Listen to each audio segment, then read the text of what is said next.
What's going on, everybody? Welcome to the Ring the Bell Phillies podcast, Phillies show at this point, right? I'm Christy Francesco. The Phillies take 2 of 3 in a huge series against the San Francisco Giants inside Citizens Bank Park.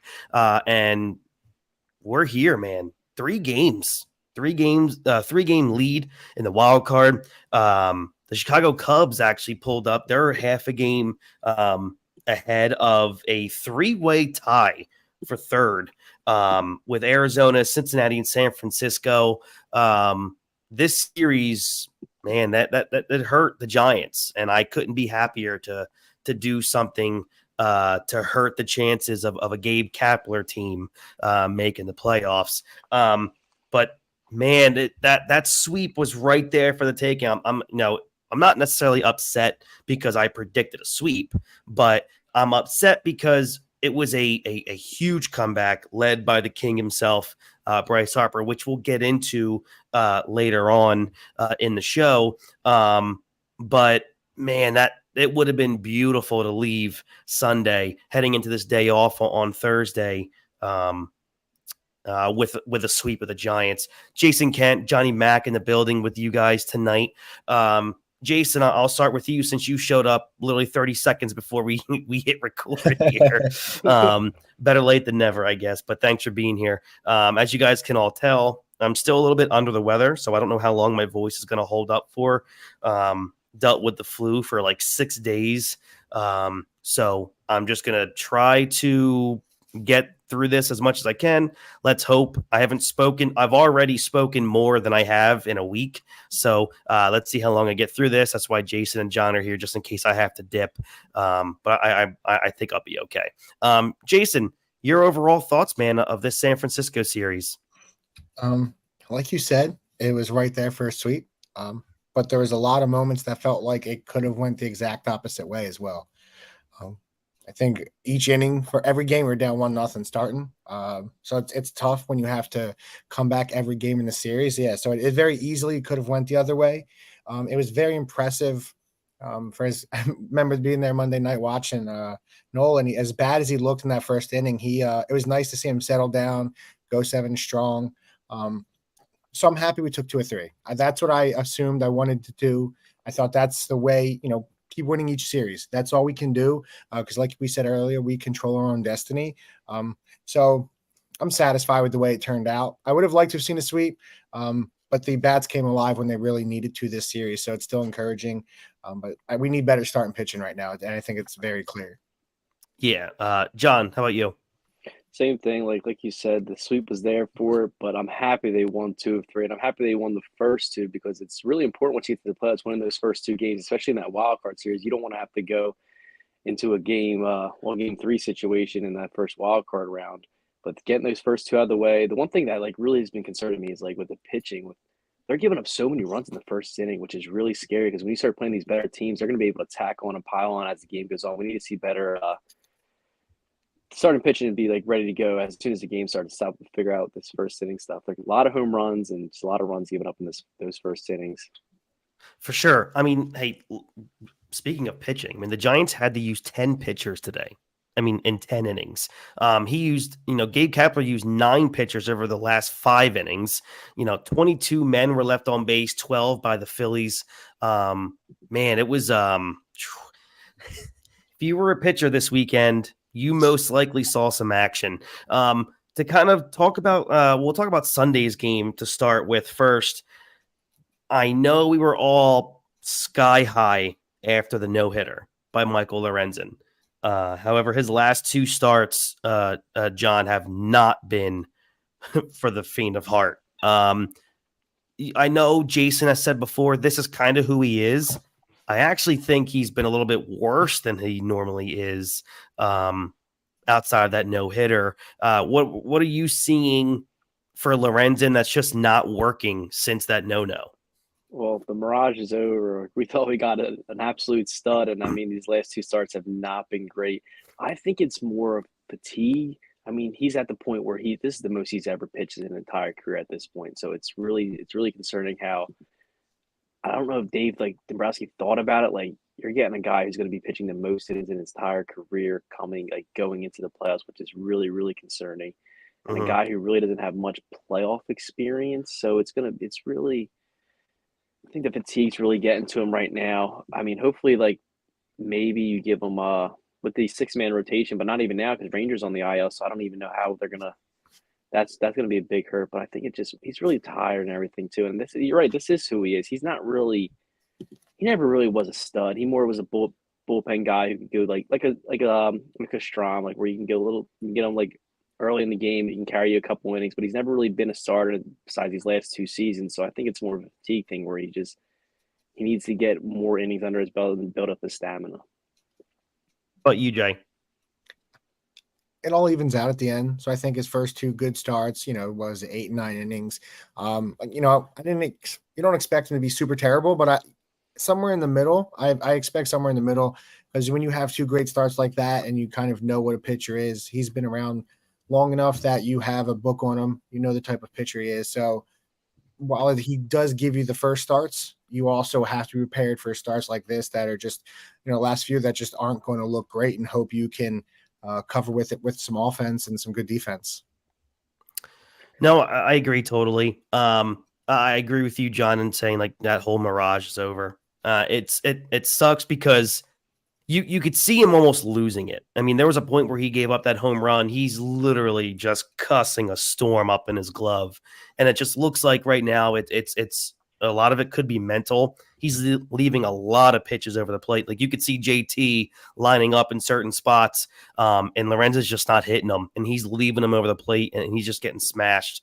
And again, this is a starting pitching problem, and this is something that has to get rectified before we get to the postseason.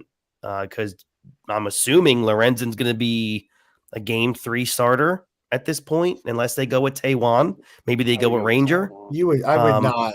To me, he's not a starter, and I would definitely go Ranger and Taiwan before I would go Lorenzen. When they first got him, I thought it was more of a, he's going to help us, give us depth in our pitching rotation. We go to 6-man, let these guys rest up a little more for the playoffs. And as soon as the playoffs come around, I thought they were going to put them straight in the bullpen and use them to piggyback off certain pitchers. One thing I mean, he's a bottom of the rotation guy. So, I mean, you're getting 5 2/3, and he gives up 4 runs. I mean, you can't hate the start because that's what he is. He's a bottom of the rotation guy, and he gave up 4 runs and 5 2/3. Like that's pretty good out of the bottom of the rotation guy. Speaking of rotation guys, someone that we talk a lot about had a tremendous start on Saturday. Saturday. On Monday, Aaron Nola, 7 innings, 7 hits, only 2 earned, 1 walk, 5 strikeouts. I mean, 2 home runs, of course. I mean, it's not an Aaron Nola start unless there's at least 1 or 2 home runs. But he looked good. I mean, that's the kind of start that I would like to have. After the first inning and got lucky on the double play ball, he settled down a little bit. But I agree. Yeah. But, to get 7 innings out of him, that's what I really want to see from now on. You really need to see at least 6 innings out of Aaron Nola with each start. And he spoke after the game to the radio crew. And he talked about how his strength in terms of his arm strength right now is great. He feels awesome, better than he did at this point last season. So John, was that a very, I mean, of course it was a welcomed performance from Aaron Nola, but is this something you think he can piggyback off of in the next few starts ahead? Because that's where he runs into the issue where we'll get that one start like this one, 7 innings strong. But then the next 2 or 3, it's 4 or 5 innings and he's giving up 4 or 5 runs. What did you see anything out of him that maybe he can push forward into his next couple starts? I think he just got his confidence back a little bit. I think when he spoke after the game and everything, saying about how his arm feels great and it feels better than he did last year. I think that's something that he can build off, and hopefully he does build off of it. Hopefully he does build off that. It's just I can't trust the guy. I don't know if the guy trusts himself sometimes. Hopefully, if he can figure out those first couple innings, or it's either the first couple innings he's terrible, or it's his like last couple innings he's terrible. If he can, he's always solid in the middle. It's just if he can Mhm. figure out those two situations and hopefully, I mean, his command's a little bit better. He's not leaving pitches over the plate like he's been all season and his whole career, where he's just giving up all these home runs. I was really concerned when he first gave those first 2 home runs in the first inning. I was really, really concerned. Mhm. No, I trust me. Jason and I were at the game on Monday, and we were thinking after those 2 home runs, we're thinking, well, this is going to be a long, a long night. But thank goodness, he was able to turn that around, and the offense just completely woke up and just would not stop. What was it, 10 runs on 16 hits? Just a barrage of offense. And the same thing happened, Tuesday, and then just not enough on Wednesday afternoon. Let's kind of go into our next topic, which is something that we've been hoping to talk about for a while now. Bryce Harper, man, the king of Philadelphia sports, and he looks like he's getting into true playoff, MV3 form. Jason, when this dude is on, there's not a more fun baseball player to watch in the world, because he can single-handedly carry a team on his back. What are you seeing now out of Bryce as we get down to this home stretch here? I think you said it. The power's coming back. Something Yeah. For a while we were harping on. He just didn't he wasn't driving the ball.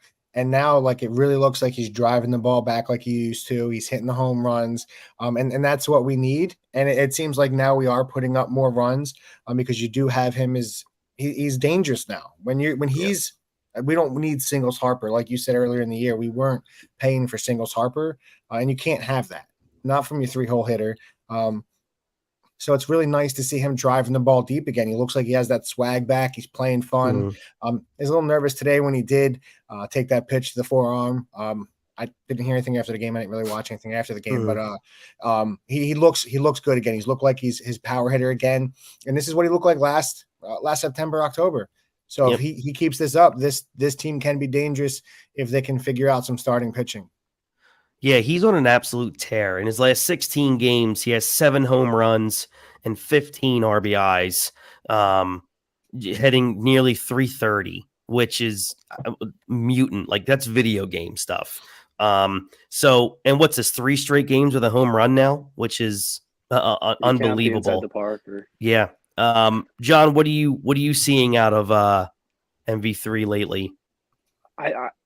I think it has to do with a little bit him playing the field too. I feel like he's getting he's a little happier. He likes being out on the field. I mean, I know he's doing it every other day, but something like that, like where you're sitting in that dugout, man, and you're thinking like, I need to hit a home run. Where's my power? And you're only hitting. And I mean, that just sits in your mind the entire time you're watching the game. Now that he's in the field, he has more things to think about. He's more relaxed. Just like you said, when he's on, he's the most exciting player to watch. I mean, his antics.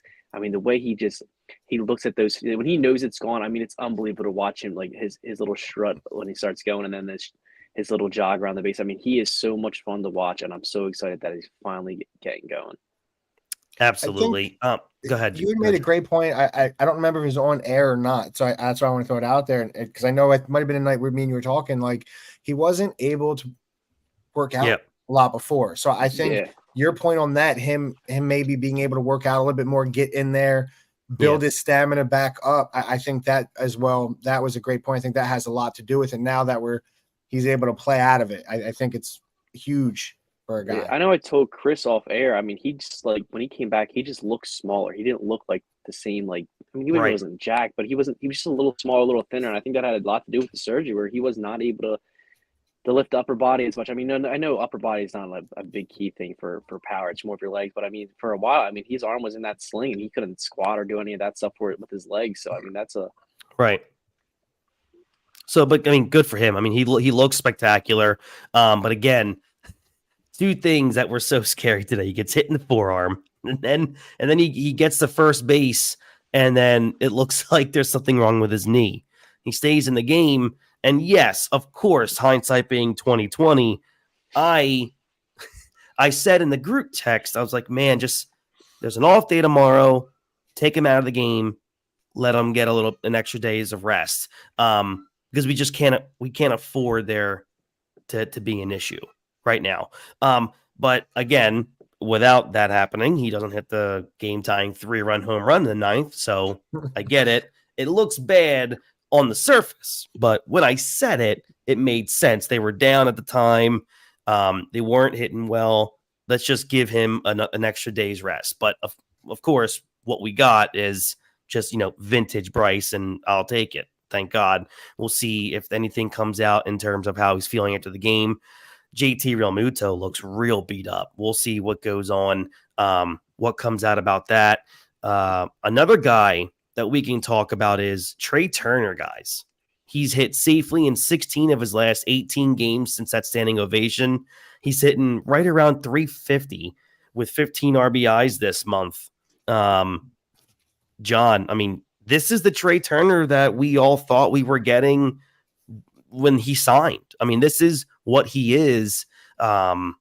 This is the hitter that he's been the last few years. I mean, not 350, but a guy that you can rely on in that 1 or 2 hole to cause some damage and be very productive. How great is it, and how important is it now to get this is the Turner that we expected?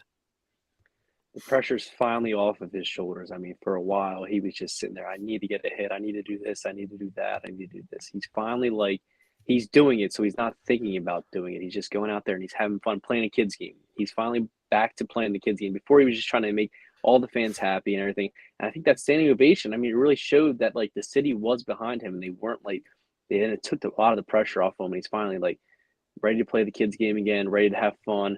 And it's great to see. I mean, this is the guy I was expecting all year long, and it's so exciting to be able to watch him play this game.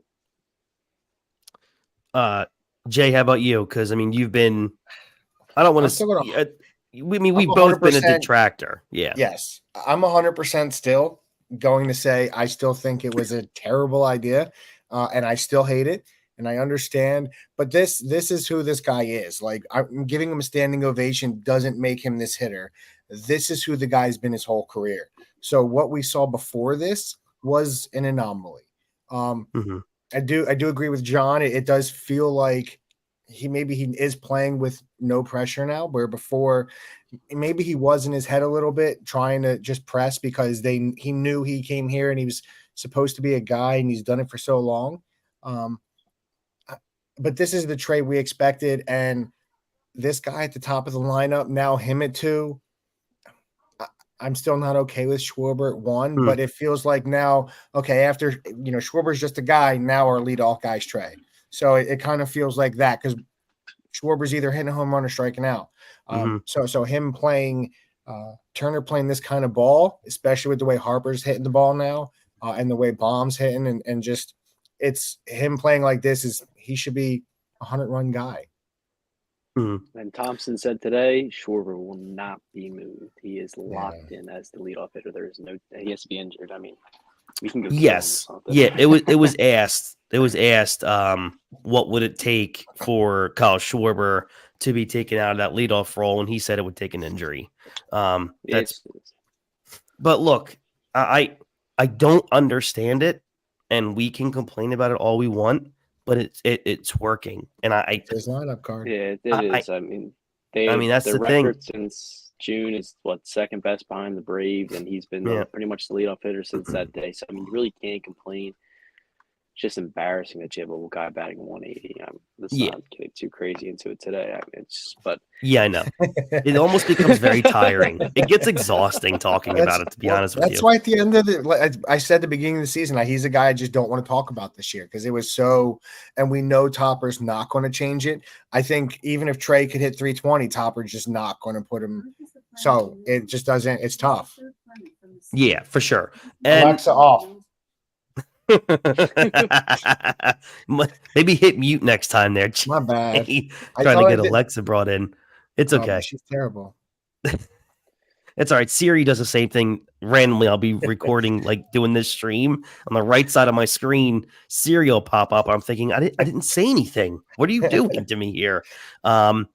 So let's kind of talk about the guy who's kind of been struggling lately over the last week and a half or so is Nick Castellanos, is someone that, again, he has these mountains, high, low. And, over the last week and a half or so, he's hitting, right around 210. And he's striking out a lot. He's got 12 strikeouts, and he's doing it again where man, I almost feel like he doesn't take a single pitch. I get in this tunnel vision where when I watch a Nick Castellanos at bat, I expect him to literally just go up there and swing at every pitch until it's contact or a strikeout. Look, they have a really good hitting coach. It's clear. John, what will it take for them to just tell Nick Castellanos to lay off some pitches? Nothing. Absolutely nothing. Nothing's going to change with him. This is who he is. This is who he's always been. I know people get lost in those couple of years in Cincinnati where he was a possible MVP candidate, but that really wasn't who he is when he was in Detroit and when he played for that Cubs season. I know that Cubs, he had that great season where he had 59 doubles or something ridiculous like that. But he's a 280, 270 hitter. That's what he's career 270. He's not a. But it's amazing because he does not take pitches. He swings at anything. Yeah. I think the most walks he's ever had in a season is maybe 46. Maybe. I mean, he doesn't walk. He's just a hitter. He just swings and swings and swings. And sometimes when he gets in those funks, you don't see it. He swings at bad pitches. So that's most walks he ever had was 2018, 49. Yeah, I mean, and what before that he's probably hasn't even ever been over 40. It's probably the year before that was 41, and then before that was 28, 39, 36. Yeah, he's just in 136 games last year he walked 29 times. It's crazy he's beat it this year, but not by much. He's got 26 walks. Well, he's going to beat it this year. Since June 1st, he's batting. So basically through June, he was at batting 309, just killing it. Since July 1st, he's batting 216 with an OBP of 236. He's walked 3 times in the last 44 games. Man, and he's your 3 or 4 hole hitter lately. So I think we have to stop talking about Kyle Schwarber and start discussing why is Nick Castellanos not hitting 6th or 7th, right? I mean, that's going to be come playoff time, you have to almost build the perfect lineup. And looking at Nick Castellanos, if I can't... Bomer and Stott both have to be moved up in this lineup come playoff time, 100%. Yeah, Bohm has. I mean, to be honest, okay, look. So if Trey Turner stays hot, he's fine. You're number 2. But if you're going to keep Bryce at 4, then Bohm has to be your 3, correct? 100%. I mean, without a doubt. Yeah. I don't think Harper has to be your 4. Stott has to be I guess is your 5. He won't go back to back lefties. Okay. So I would keep Harper at 3 and then move Bohm at 4. Stott 5, JT 6. That's probably the best lineup. And then you can even put Castellanos at 8 if you want to keep. If Marsh is still hitting well, put him at 7. So you could go completely left-right throughout the lineup because it feels like that's what they really want to do anyway. I mean, JT's not really hitting. I don't think Stott and they're good hitters or anything, but I don't think they're 3-4 hitters. They are 2 or 5 guys. So I wouldn't be opposed to putting Bohm back at 2, Harper 3, and Turner 4, and then Stott 5. That makes. I mean, in my lineup, Stott's still 5. In my lineup, it's Turner, Harper, Bohm, then Stott. You have the 2 guys that are leading the team in steals, though, both 5 or lower. I need one of them. I need either Stott or Turner at the 2 hole because they're going to get on base, steal bases. I need one of them in that second spot. Well, ideally, it's not going to happen, but ideally, I'd like to see what's his name at 2? I mean at 1 Stott, but that's just not going to happen. So that's just we don't live in a perfect world. That would be so beautiful. And I don't get what we want. So that's just not going to happen. So we got to figure out what's going to happen from 2 to 9. That's basically what it is. Well, that's something we're going to have to pay attention to if Nick can get that hot bat back. But look, maybe Nick is worried about his upcoming fantasy football draft, but Manscaped has you all covered. big time with fantasy football season. As the draft season approaches, don't neglect the most important draft pick of all, your game balls. We all know how injuries can ruin a season, so let Manscaped take care of that Reggie Bush of yours with their skin-safe technology. This should guarantee you have a smooth ride into the playoffs. The leaders in below-the-waist grooming have created a championship lineup with their Performance Package 4.0, and it's time for you to do the same. Join the 9 million men worldwide who trust Manscaped and get ready for kickoff by going to manscaped.com for 20% off and free shipping with the code BASEBALL20. Inside their Performance Package 4.0, you'll find their Lawnmower 4.0 trimmer, Weed Whacker, ear and nose hair trimmer, crop preserver ball deodorant, crop reviver toner, performance boxer briefs, and a travel bag. Slotted at quarterback, we have the Lawnmower 4.0 trimmer. This spaceship is here to guide you on a journey to trim your body, balls, and even that A gap of yours, Jason. This fourth generation trimmer also features a cutting edge ceramic blade to reduce grooming accidents thanks to their advanced skin safe technology. The Lawnmower 4.0 has a 7,000 RPM motor, a new multifunction on and off switch that can engage a travel lock, and is even waterproof. The Lawnmower 4.0 also has a 4,000K LED light spotlight brighter than Bryce Young's future in the end zone. The Performance Package 4.0 also includes the Weed Whacker, the ultimate flex. Watch it run through ear and nose hairs like Aaron Donald runs through your favorite quarterback. The Weed Whacker is also waterproof and uses a 9,000 RPM motor-powered 360-degree rotary dual-blade system. This nose and ear hair trimmer provides proprietary skin-safe technology, which helps reduce nicks, snags, and tugs in those sensitive holes. Don't forget to use the Crop Preserver ball deodorant and their Crop Reviver to help your little bench warmers be on their A game while feeling the sun's heat. Manscaped even threw 2 free gifts into their Performance Package 4.0, the Manscaped Boxer Briefs and the Shed Travel Bag. Get 20% off plus free shipping with the code BASEBALL20 at manscaped.com. That's 20% off and free shipping with the code BASEBALL20 at manscaped.com. All right, guys, let's wrap this up here. We have a big weekend series against the St. Louis Cardinals coming up here. Jay, I mean, of course we want to talk about a possible sweep, which is what should happen. However, I'm thinking maybe you think this is a weekend where we see Bryce Harper get a day off or so, JT gets a day off. What are you expecting this season? We should sweep. I'm 100% going in. Listen, I know take it 2 of 3 is okay. You can't do that every time. Some of these teams, these lower tier teams, you need to sweep, and this is a series that's set up perfectly for you to sweep. You have your two big dogs, like you said. Hopefully, Nola can build off of the last start against a playoff team and really roll through this team. But this is a series that I think is good for our starting pitchers as well. Maybe start to get back on track against a lesser caliber team. And even if, you do sit some of the guys, I think with the way we're playing right now, we should handle this team pretty easily. John? I agree. I want them to win the first 2 games of every series here on out. That's something you need to see for the play.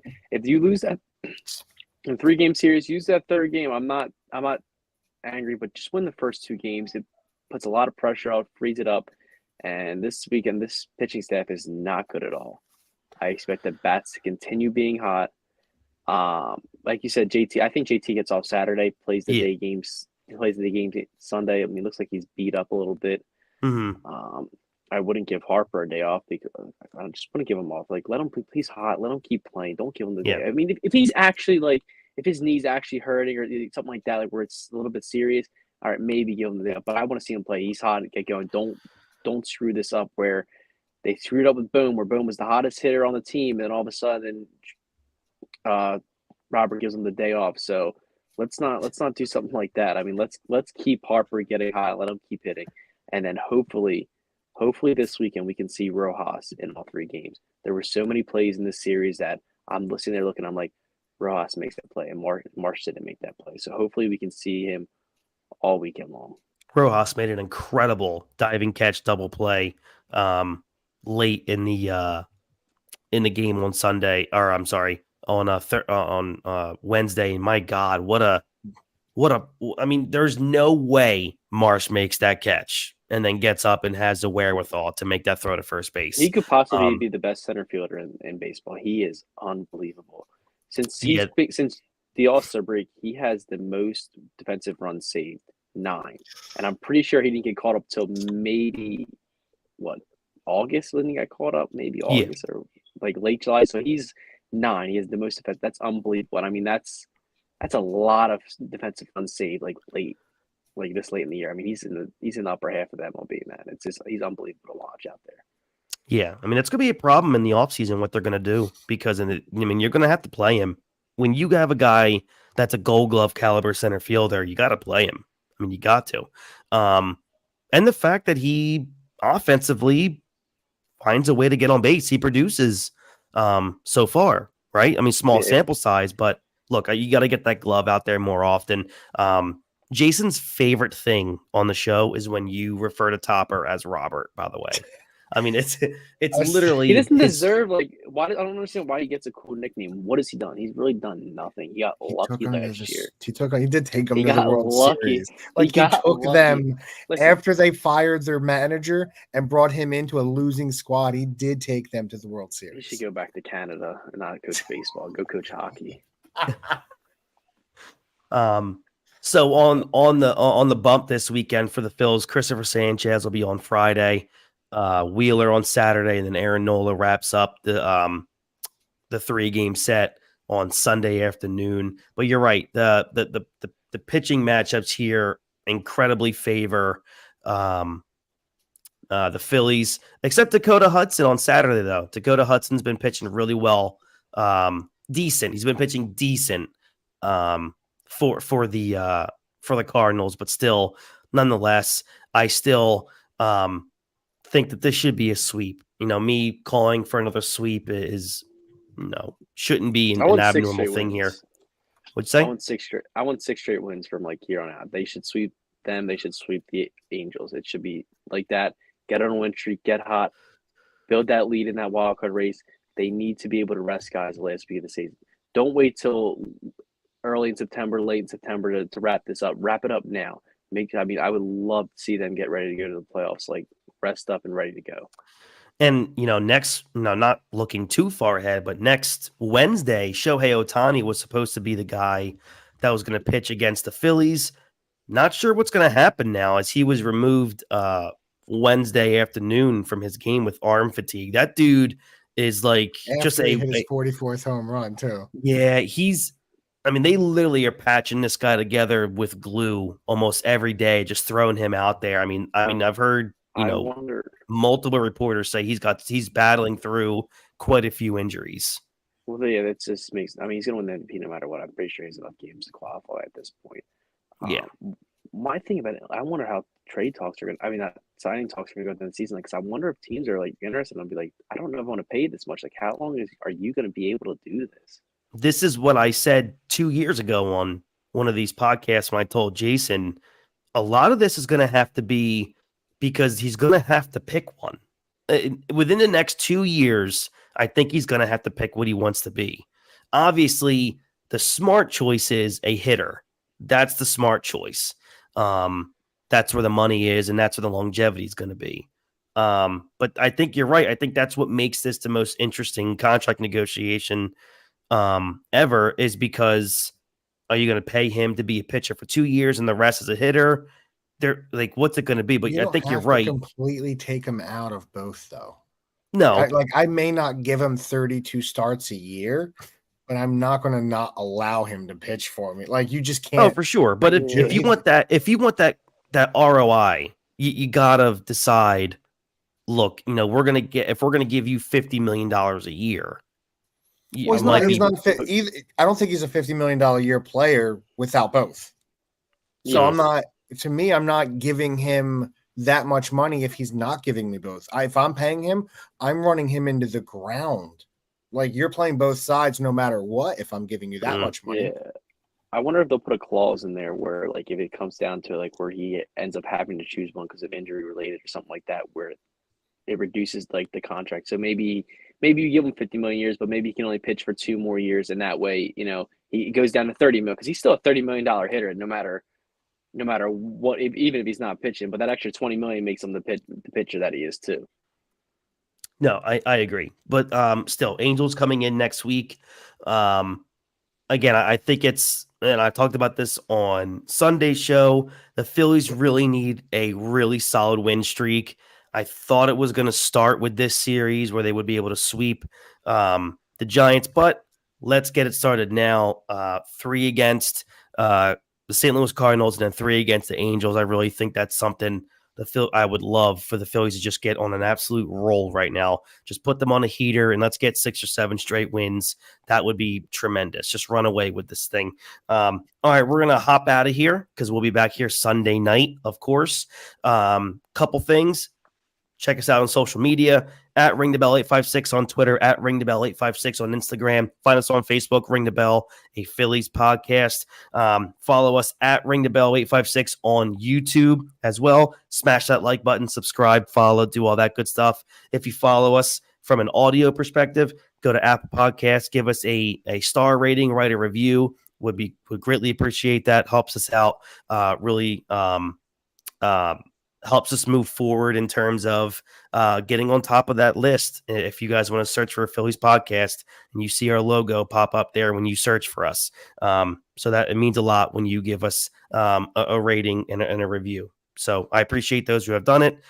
Very big time helpful on that end. Also, we have merch coming. I don't know where that stands right now. Jay and I will be talking about that. But again, I want this thing to be open by September 15th, though, so less than a month from now.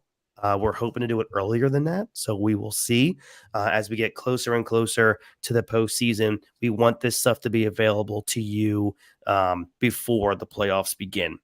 So I'm Christy Francesco, that's Jason Kent and Johnny Mack. Thank you, boys. Looking forward to this Sunday. Excited for another weekend of Phillies baseball. Thank you to everybody who watched us live and who are going to watch it and then download it as well. So have a good rest of your weekend, everybody. We'll see you Sunday night. And as always, go Phils.